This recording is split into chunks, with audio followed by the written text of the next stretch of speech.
Hi, my name is Caitlin Walters, and today I'm going to be talking to you about Duchenne muscular dystrophy and efforts in reproduction for individuals who want to have children with the. Okay. Hi, my name is Caitlin, and today I'm going to be talking to you about Duchenne muscular dystrophy and reproductive efforts in individuals who have Duchenne muscular dystrophy and want to have children.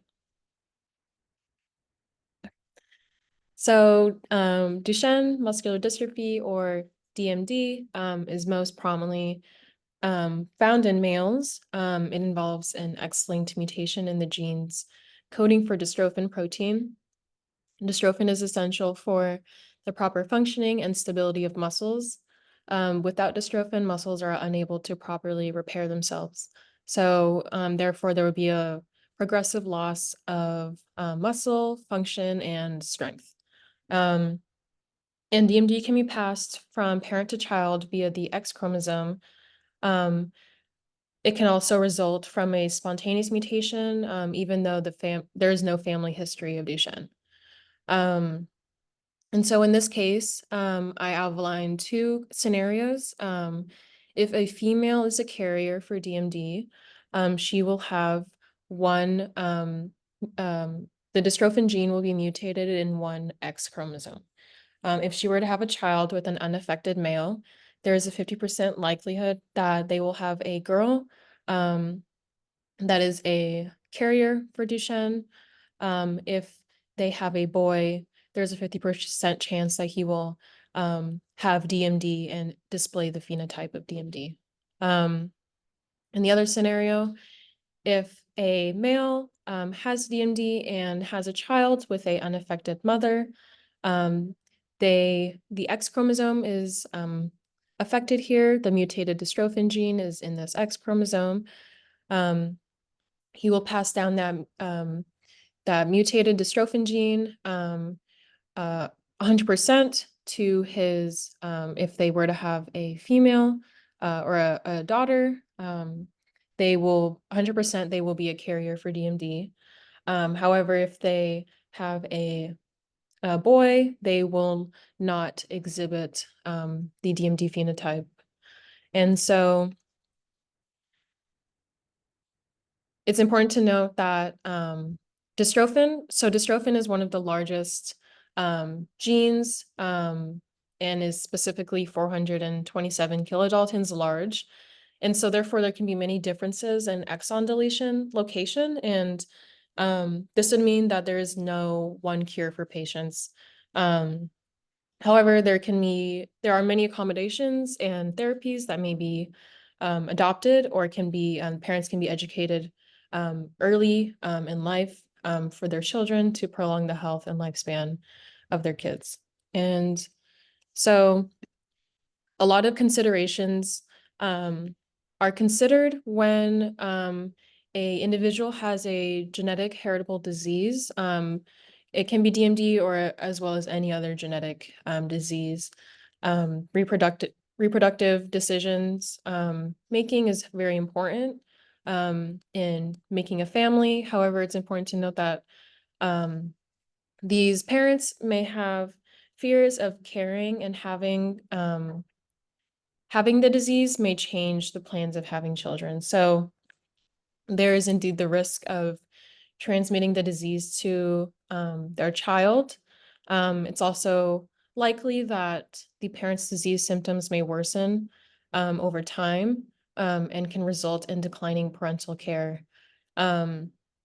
Ethically, there may be support and conflicts from outside groups considering individuals with heritable genetic disease and having children with the probability of that child inheriting that mutation or that disease. It's very important to consider that each parent has their own view and opinion in having a child, and the method of doing so should be discussed between both parents. The situation is very complicated and personal, and there is no right answer. There's one association called the Parent Project Muscular Dystrophy Association. A really good association that offers many resources and tools to discussing reproductive options and managements. There's also the Muscular Dystrophy Association Care Center, which provides opportunities to talk to muscular dystrophy physicians or genetic counselors for reproductive options. And so I'll be going into a case study. This case study is of a female. So Marissa is 30 years old and is planning to start a family and have a child with her husband. To prepare, both partners underwent expanded genetic carrier screenings via blood sampling. This procedure analyzes an individual's DNA to identify potential genetic mutations that are associated with inherited disorders. So they received the results, and the genetic counselor found that the husband had no major risk of passing down a genetic disease. However, Marissa was found to be positive for being a carrier for DMD. So this means that she has a mutation in the genes that code for the dystrophin protein. So this would be the scenario as a Punnett square. So Marissa has she's a carrier for DMD. She has a mutation in one of her X chromosomes. If she were to have a girl with her unaffected husband, there's 50% likelihood that she would have a daughter that is also a carrier for DMD. If she were to have a boy, she would have a 50% likelihood of them having the DMD phenotype. So these are many different reproductive options that Marissa and her husband may consider. Of course, there's more, but these are some of the ones that I'm going to go get into. So for natural pregnancy, of course, it was discussed earlier, there's a 50% chance she will have a girl carrying the DMD genotype and a 50% chance Marissa will have a boy with the DMD genotype and phenotype. So if Marissa indeed has a boy with the DMD phenotype, she and her husband should work to being educated and caring for their son in light of his muscular dystrophy. They should be introduced to what to expect over the progression of the disease and possible treatment options and accommodations. They also have the option of doing pre-implantation genetic diagnosis. So this is a procedure that analyzes the embryos or oocyte for genetic defects before they implant them into the mother's uterus. So this involves in vitro fertilization. This is fertilization that occurs outside of the female body, usually in controlled lab settings.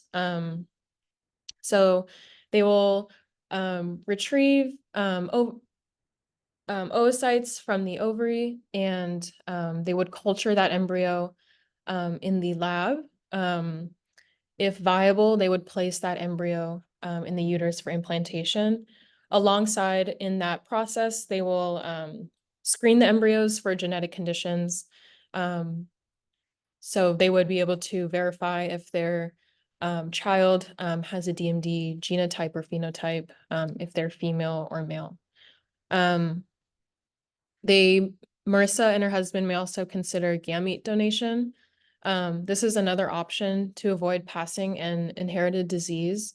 So this can involve a donor from a clinic, and they can find their own donor. In this case, they may find another female donor that does not have a history of genetic disease, and they would be able to genetically screen the embryo or the egg and test it for different genetic variations to ensure that the egg is healthy and can produce a healthy offspring. Of course, the parents can consider adoption. There's usually a preference for the parents to have full genetic relation to their child, but this is, of course, an option to minimize the effects of passing in a genetic disease to the child. Um, so some technological possibilities in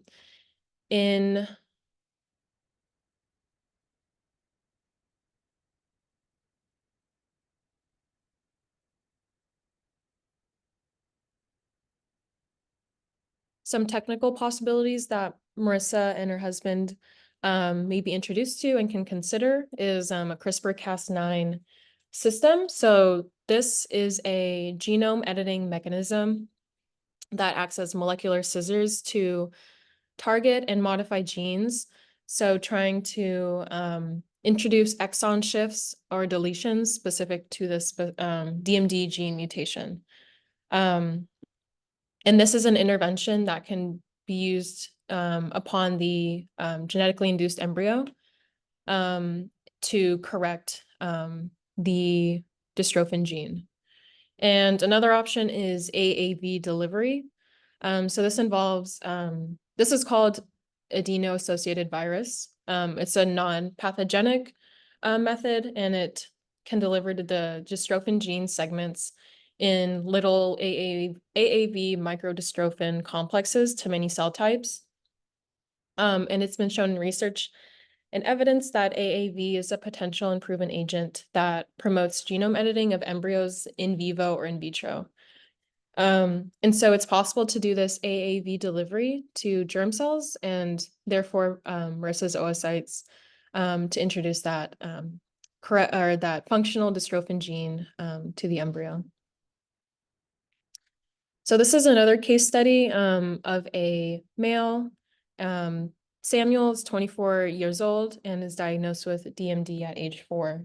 Before his diagnosis, his parents had noticed abnormal gait, characterized by toe walking and lateral hip movement, some limitations in mobility, and gastrocnemius hypertrophy, or enlarged calf muscles. By genetic typing, immunohistochemistry for dystrophin, and also analyzing quad biopsies via histology, physicians were able to diagnose Samuel. So indeed, he has the genotype and phenotype for DMD. So Samuel's performing well in his day-to-day life due to improvements in new technology. He has very little ambulatory capacity left, however, and mostly uses a power chair. He's expressed to his friends and family that he wants to pursue having a family of his own with his girlfriend. So these are different. This is the scenario outlined in a Punnett square. So Samuel, XY, has that mutated dystrophin gene in the X chromosome. If he were to have a child with his unaffected girlfriend, they would have 100% likelihood that if they had a girl, she would indeed be a carrier for DMD. If they had a boy, they would not exhibit a DMD genotype or phenotype. And so again, these are some reproductive options that Samuel and his partner may consider. So if a natural pregnancy, if they decide to opt for a natural pregnancy, Samuel and his partner, if they have a girl, again, 100% certainty she'll be a carrier for DMD. If Samuel and his partner have a boy, they will not have the DMD genotype and phenotype. It's important to consider that the physical health of Samuel is predicted to worsen as he gets older. He should have a conversation with his partner about caretaking if his conditions worsen. It's also important to consider that if Samuel has a girl who will be a carrier for DMD, it's found that in 10 to 50% of the female carriers for the DMD mutation, they developed cardiomyopathies later in life. It's also possible that she may be a manifesting carrier, which is a carrier who displays all or some of the same mutations or the same symptoms as males with DMD. And they should be introduced to what to expect over the progression of the disease and possible treatment options and accommodations. They may also consider pre-implantation genetic diagnoses as well. And so because it is known that Samuel has the genotype and phenotype for DMD, the genetic screening of a sperm is not entirely necessary. Then they can undergo as well as Marissa in the other scenario, in vitro fertilization. So in this process, they can screen the embryo for genetic conditions and confirm if the embryo of Samuel and his girlfriend will have the DMD genotype, will or will not have the DMD genotype and phenotype. They may also consider gamete donation. This is another option to avoid passing this inherited disease. And then they may find a donor, a sperm donor from a clinic or their own to avoid passing a genetic, the DMD mutation. So in this process, the sperm from the donor would undergo family history checks, health tests, genetic screening and testing to identify presence or absence of any gene variants that may be associated with other different conditions of severity and predictability. And so then their sperm can be combined with the female partner's egg in vitro, and if viable, can be implanted in his partner. Of course, they can also consider adoption. Again, in this case, the children would not be genetically related to them, but would indeed minimize the possibility of passing down the DMD mutation to their child. Again, a CRISPR-Cas9 system may be adopted to introduce exon shifts or deletions specific to the DMD mutation. So in this case, the genome editing technique can be introduced to Samuel's sperm to modify the mutated dystrophin gene on the X chromosome. Again, AAV delivery may be considered. It's again has been shown in research that AAV is a potential and proven agent that promotes genome editing of embryos in vivo or in vitro. So as discussed earlier in Marissa's scenario, it is possible to do AAV delivery to germ cells. But I was interested to see if this technology can be done with sperm. So that is the end of my presentation, and these are my references that I referenced throughout research of this topic. Thank you.